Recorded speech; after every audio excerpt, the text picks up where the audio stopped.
Welcome to the channel.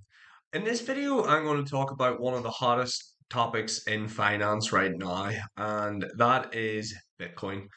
So, I want to provide an update. So, I have been interested in cryptocurrency for a long time. I started investing in my 20s in stuff like Litecoin, Cardano.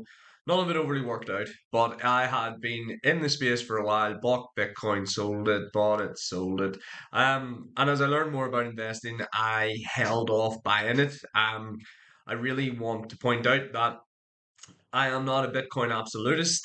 I do not think some of the scenarios people say are 100%. I think some of Michael Saylor's stuff is pure evangelical. I'm not sure the world will ever do the level of adoption that he thinks is going to happen. There are many flaws with Bitcoin. But having said that, I think it is really important to point out that we have probably come across a very unique economic situation by which the game has completely changed. And the thing that's changed the most is the approval of the spot ETFs. And so we can see here that Bitcoin has been approved by the SEC for US ETFs. And why is this so important? So there's been a lot of people who have always said Bitcoin is going to go to the moon and it's going to replace everything. And the issue has been it hasn't, and there's regulation problems. And so, with the SEC approving a spot Bitcoin ETF, what this basically means is large institutions can offer a product tied to the value of Bitcoin, which investors can use where they don't have to have wallets, they don't have to use any platforms outside their standard trading platforms in order to gain Bitcoin. And the biggest thing is they don't bear the risk of holding it. They just have an ETF, which is carrying the Bitcoin themselves, and the custodian holds the Bitcoin. So it removes the risk and makes it so much easier for investors to enter the space. Is this important? Well, what's important is with the creation of these spot ETFs, is that the institutions offering them are now required to buy Bitcoin as demand goes up. So what happens here is we look as spot ETF Bitcoin ETFs purchase a select amount of Bitcoins that are held in a secure digital wallet by the custodian. These custodians offer Bitcoin storage in a secure vault. Most of these vaults are, as cryptos insiders call, air gapped in cold storage, which means the Bitcoin's keys are stored offline and cannot be accessed through the internet. One of the biggest drivers of value that everyone always says in Bitcoin is that there are only ever going to be 21 million of them. And so, as a result of these products, financial institutions are required to buy additional Bitcoin when demand goes up and store it offline. So, that further reduces the amount of supply. As supply goes down, if demand remains high by price growth, this will push Bitcoin's price even higher. And there's no real other commodity which is subject to these exact same conditions. If we then take a look at the flows of income into these Bitcoin ETFs, we can see here GBTC is Grayscale. This is an existing 2013 ETF. It doesn't have the same format as the spot ETFs, but it was the original holder of most of the money. So we can see influx is going out of Grayscale, but we can also see here that we are starting to see substantial increases in the amount of Bitcoin being traded. So this is coming up at over 500 million in most days. And as we come to more recent times, there's substantial growth in the inflows coming in. So we can see here that we are almost hitting a billion a day coming in the month of 4th of March to the 11th of March. Remember that every time that this is bought by an institution, it's stuck into cold storage and it is removed from circulation. What does this mean then? Well, basically a lot of money is flowing into Bitcoin. A lot of it's institutional and it is now moving out of circulation, and we can see that there's substantial price going up. And this trend has continued into this week. We can see here that on March 12th, the total net flow of Bitcoin ETS reached about 1.05 billion, setting a new record for the single highest day of net inflows. So this has continued to grow, and this has been reflected really highly in the price of Bitcoin. So to document this further and why this is probably a really unique situation, if we come to the Bitcoin price, we can see that at the minute we are sitting at about $72,000. So we've surpassed previous all-time highs. But if we just take a quick look at BlackRock, for example's Bitcoin's ETF, and look at it since inception. So the fund only came out in January and it was trading at $24.87. And we can see it's like live time price is now $40.66. So it's went up nearly 100% since inception 2 months ago. Now, this is driving more and more and more Bitcoin to be bought by BlackRock. BlackRock now holds over 200,000 coins, all in cold storage. And this is reflected in BlackRock's price going up, but also the price of Bitcoin going up. Now, why is this different, in my opinion? Well, having been around for a while, the biggest problem with Bitcoin is its volatility.